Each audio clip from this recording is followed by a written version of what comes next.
साथियों, आज नवरात्रि का पहला दिन भी है। बहुत ही शुभ दिन है। पहले दिन, नवरात्रि के पहले दिन मान्यवर वाइस प्रेसिडेंट साहब का, उपराष्ट्रपति जी का पहला कार्यक्रम, और वो भी प्रधानमंत्री श्री नरेंद्र मोदी जी की स्पीचेस का इनॉग्रेशन। ये इतने बड़े संयोग है और आज ही जीएसटी का भी बचत उत्सव आरंभ हो रहा है। सारी चीजें एक साथ अच्छी आज आरंभ हो रही है, तो आप सबको बहुत बहुत शुभकामनाएं। साथियों, माननीय प्रधानमंत्री श्री नरेंद्र मोदी जी ने राजनीति में एक नई लकीर खींची है।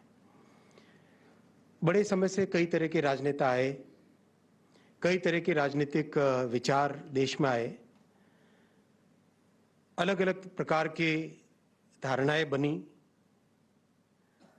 अगर किसी व्यक्ति ने, अगर किसी नेतृत्व ने, अगर किसी नेता ने सेवा और राजनीति, इन दोनों को जोड़ के राजनीति को सेवा का माध्यम बनाया, तो वो है हमारे प्रधानमंत्री श्री नरेंद्र मोदी जी। जन जन की सेवा कैसे की जाए, जन जन तक कैसे उनके जीवन में सुधार, और वो भी परमानेंट सुधार, एक ट्रांसफॉर्मेटिव चेंज लाया जाए, राजनीति उसका माध्यम बने।